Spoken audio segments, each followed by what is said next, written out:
ఒక్కసారి కొమ్మూరి గోల్డ్ కి కాల్ చేయండి. తాకట్లో ఉన్న మీ బంగారాన్ని విడిపించి మార్కెట్ ప్రైస్ కి వాళ్ళు కొనుక్కుని మిగతా డబ్బులు మీకు ఇచ్చేస్తారు.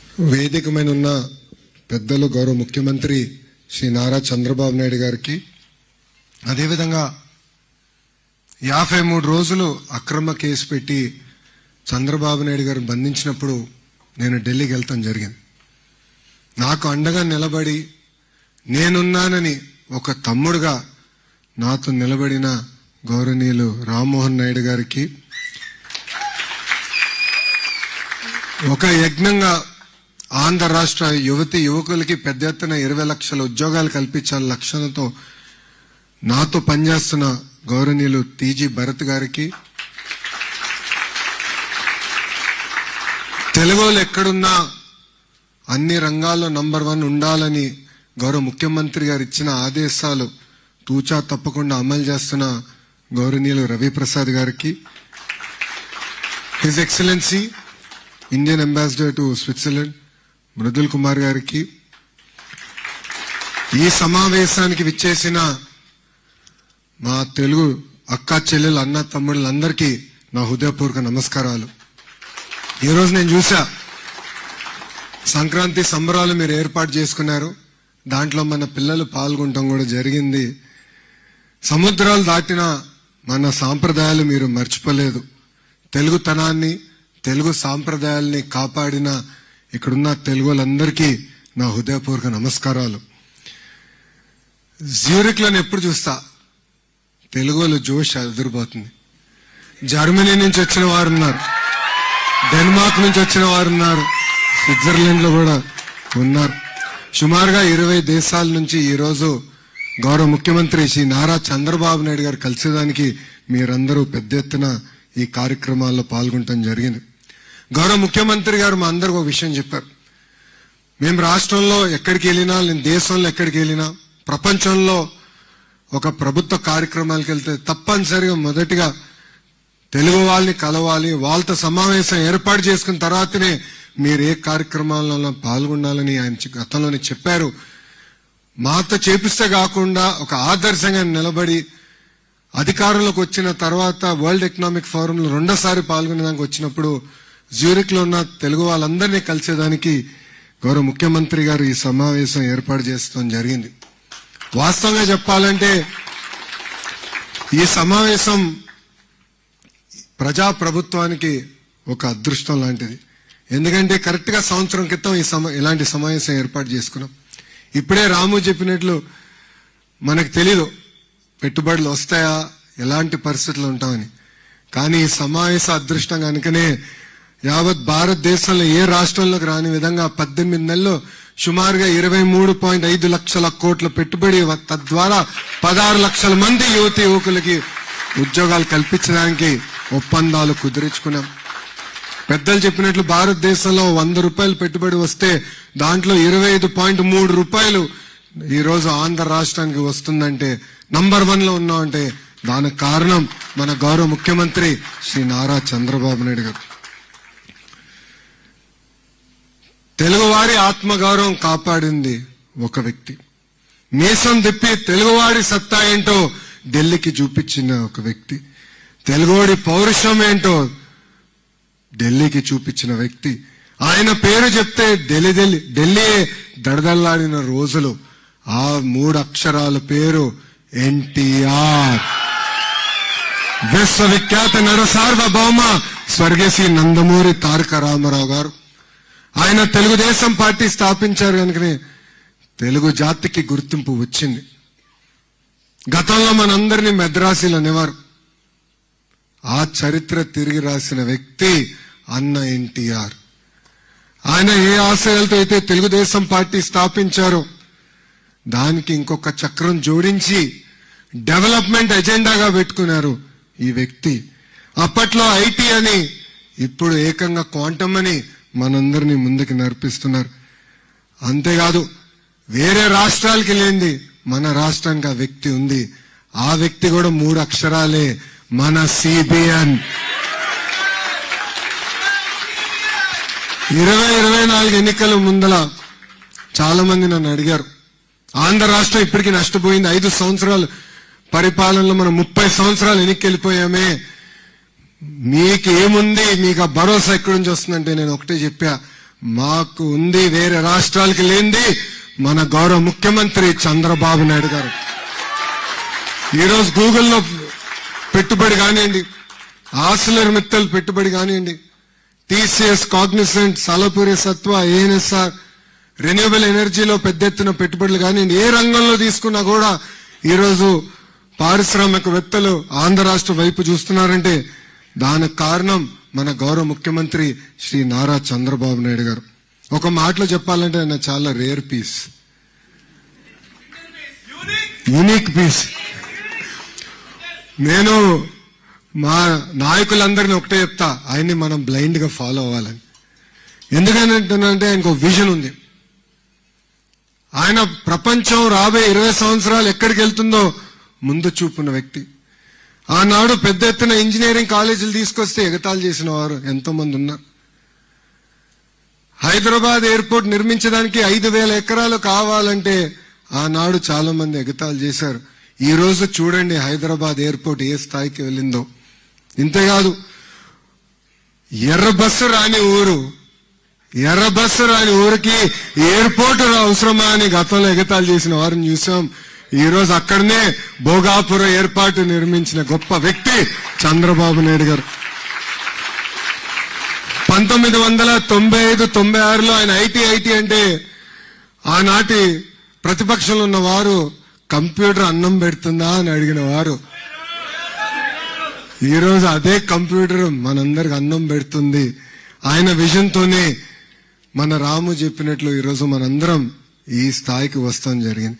ఏ దేశానికి వెళ్ళినా తెలుగు వాళ్ళు ఉన్నారంటే దాని వెనకాల కారణకుడు గౌరవ ముఖ్యమంత్రి శ్రీ నారా చంద్రబాబు నాయుడు గారు. ఒక పక్కన ఆయన, ఇంకో పక్కన ఆంధ్ర రాష్ట్రంలో ఇంకొక టీం ఉందండి, అది టీం 11. అర్థమైందా రాజా?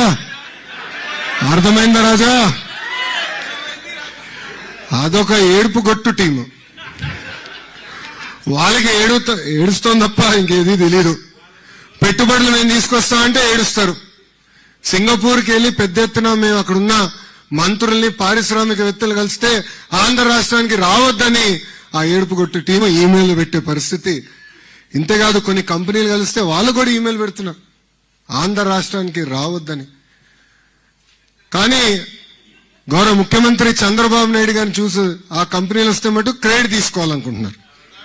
క్రెడిట్ చోరీ అంటారు. ఈ టీం 11 మోహన్ చూసి ఎవరిని వస్తారా ఆంధ్ర రాష్ట్రానికి? వాళ్ళకి క్రెడిట్ ఇవ్వాలండి. కోడి కత్తికి క్రెడిట్ ఇవ్వాలి. బాబాయిని లేపేసిన క్రెడిట్ ఇవ్వాలి. తల్లిని చెల్లిని మెడబెట్టి బయటికి గెంటేసిన క్రెడిట్ ఈ ఏడుపుగొట్టు టీంకి ఇవ్వాలి మనందరం. అంతేగాని ఒక్క వ్యక్తి బతికేదానికి 700 కోట్ల రూపాయలు ఖర్చు పెట్టి విశాఖపట్నంలో ప్యాలెస్ నిర్మించే క్రెడిట్ ఈ ఏడుపుగొట్టు టీంకి మనందరం ఇవ్వాలి. నాకన్నా మీకే బాగా తెలుసు రాబాయ్. గతంలో కోడిగుడ్డు మంత్రిని మీరు డావోస్కి ఎందుకు వెళ్ళలేదంటే అక్కడ చాలా చలిగా ఉంది, మేము డావోస్కి వెళ్ళలేమని చెప్పే పరిస్థితి మనందరం చూసాం. ఎంత చల్లగున్నా, ఎంత వేడిగున్నా తెలుగోల కోసం అహర్నిశలు కష్టపడే ఏకైక వ్యక్తి గౌరవ ముఖ్యమంత్రి శ్రీ నారా చంద్రబాబు నాయుడు గారు. ఈరోజు నేను గర్వంగా చెప్తున్నా, మీరు వేదిక మీద చూడండి, ఆయన నాయకత్వంలో ఒక యంగ్ బ్రిగేడ్, యంగ్ టీం పనిచేస్తుంది. నేను ఎన్నోసార్లు చెప్పా, మా అందరికీ అదొక అదృష్టం. 4 దశాబ్దాలుగా, క్షమించాలి 5 దశాబ్దాలుగా ఆయన రాజకీయాలు ఉన్న వ్యక్తి, అన్ని చూసిన వ్యక్తి.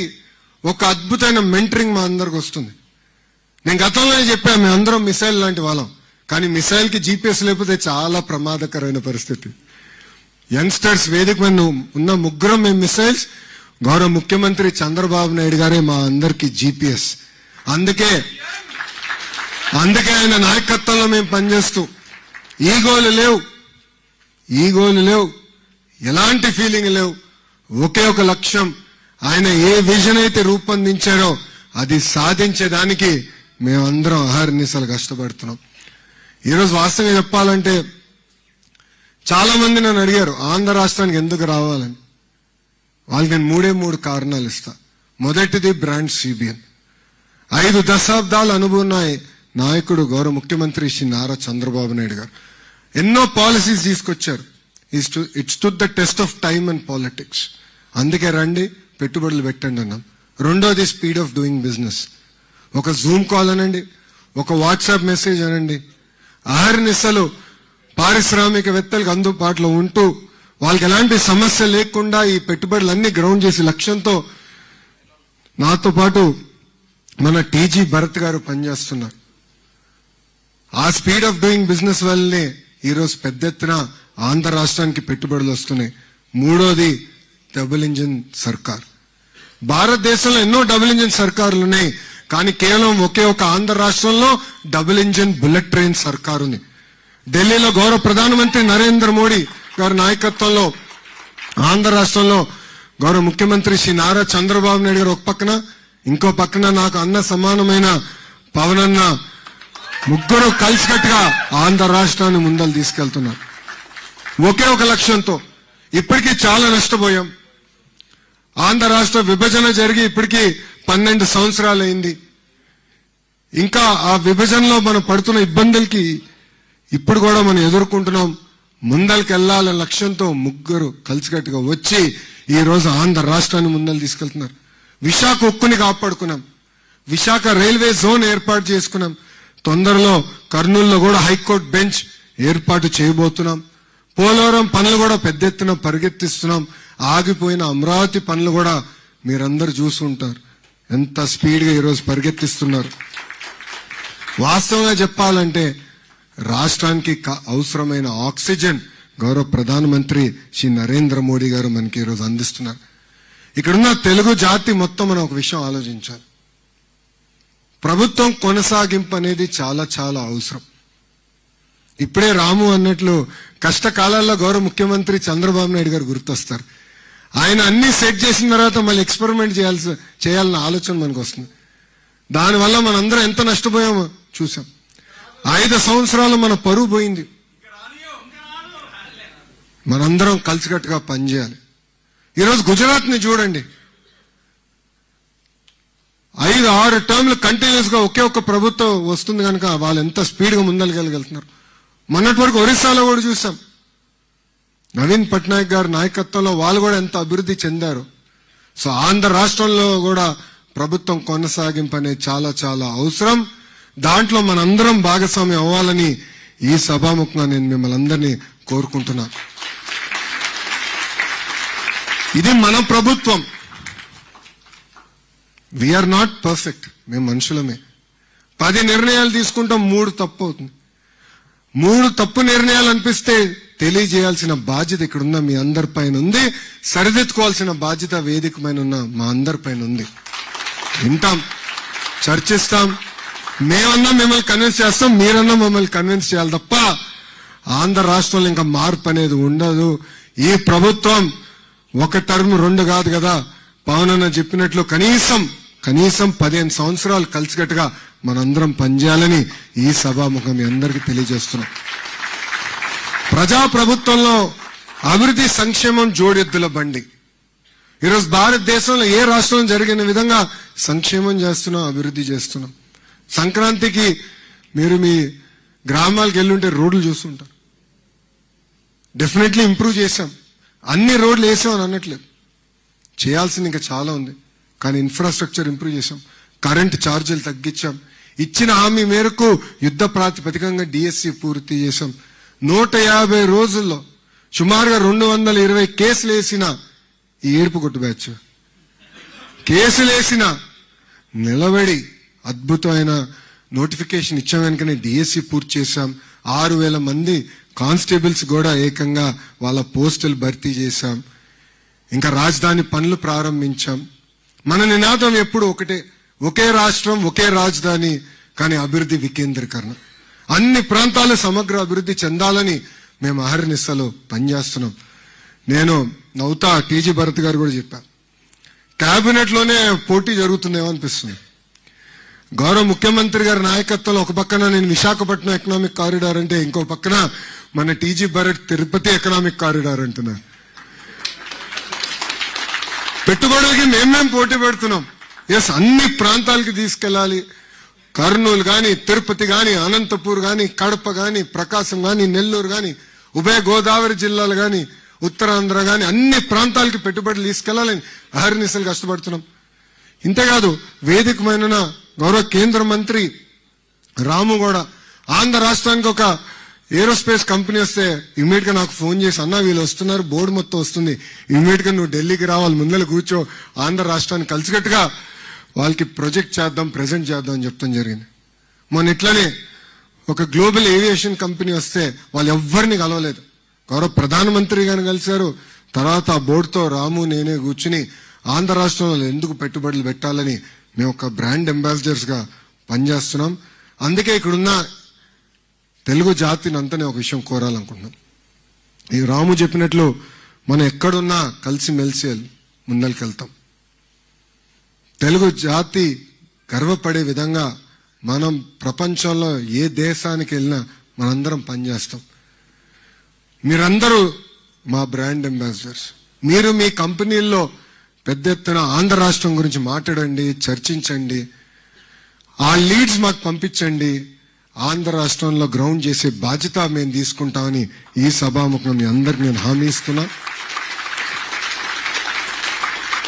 అంతేకాకుండా మన సంస్కృతి సాంప్రదాయాల్ని ముందలు తీసుకెళ్లాల్సిన బాధ్యత ఏపీ ఎన్ఆర్టీ పైన ఉంది. ఆంధ్ర రాష్ట్రంలో ఈ మినిస్ట్రీ కూడా ఒక యంగ్ మినిస్టర్ కింద మీలాగనే యుఎస్ లో చదువుకుని తిరిగి ఎన్ఆర్ఐగా ఉంటుంగా రాజకీయాల్లోకి వచ్చాడు శ్రీను. సో శ్రీను కూడా సీరియస్ గా తీసుకుంటున్నాడు. ఇంతేకాకుండా తెలుగు వాళ్ళు ప్రపంచంలో ఎక్కడున్నా వాళ్ళ కష్టాల్లో ఉంటే ఆదుకోవాల్సిన బాధ్యత మా పైన ఉంది. ఆ దిశగా మేము పనిచేస్తాం. పెద్దలు చెప్పినట్లు ఇప్పుడే ఓమ్ క్యాప్ అన్న సంస్థ నా కింద ఉంది. గ్లోబల్ హ్యూమన్ రిసోర్సెస్ క్యాపిటల్ గా ఆంధ్ర రాష్ట్రం ఇప్పటికీ ఉంది. కానీ అన్ని రంగాలు ఇంకా ముందలు తీసుకెళ్లాల్సిన బాధ్యత నా పైన ఉంది. దాంట్లో మీ అందరి సహకారం కావాలి. ఇప్పటికీ హెల్త్ కేర్ వర్కర్స్ చూస్తే జర్మనీ, జపాన్కి ఇప్పటికీ వెళ్తాం కూడా జరిగింది. ముందు ముందు కూడా ఇంకా తీసుకెళ్తాను. కేవలం మీ దేశంలోనే కాకుండా మీరు మీ నెట్వర్క్స్ ఏర్పాటు చేసి ఆంధ్ర రాష్ట్రం గురించి, తెలుగు జాతిని గర్వపడే విధంగా మనందరం అభివృద్ధి చేయాలని ఈ సభాముఖం తెలుపుకుంటూ, వేదికమైన మా ముగ్గురు యంగ్ మినిస్టర్స్ మా అందరి లక్ష్యం ఒక్కటే. ఏ ఆశయాలతో అయితే 94% స్థానాల్లో మమ్మల్ని గెలిపించారో అది నిలబెట్టుకోవాల్సిన బాధ్యత మా పైనుంది. ఆ బాధ్యతని మేము జాగ్రత్తగా ముందలు తీసుకెళ్లి మేము అమలు చేస్తామని ఈ సభాముఖంగా మీ అందరికి నేను హామీ ఇస్తూ, నాకింత అద్భుతమైన అవకాశం ఇచ్చిన మీ అందరికీ పేరు పేరున నా హృదయపూర్వక ధన్యవాదాలు తెలుపుకుంటూ మీ అందరి దగ్గర నుంచి సెలవు తీసుకుంటున్నాను. జోహార్ అన్న ఎన్టీఆర్, జోహార్ అన్న ఎన్టీఆర్. చంద్రబాబు నాయుడు గారి నాయకత్వం, చంద్రబాబు నాయుడు గారి నాయకత్వం. జై బాలయ్య, జై బాలయ్య, జై హింద్. Thank you.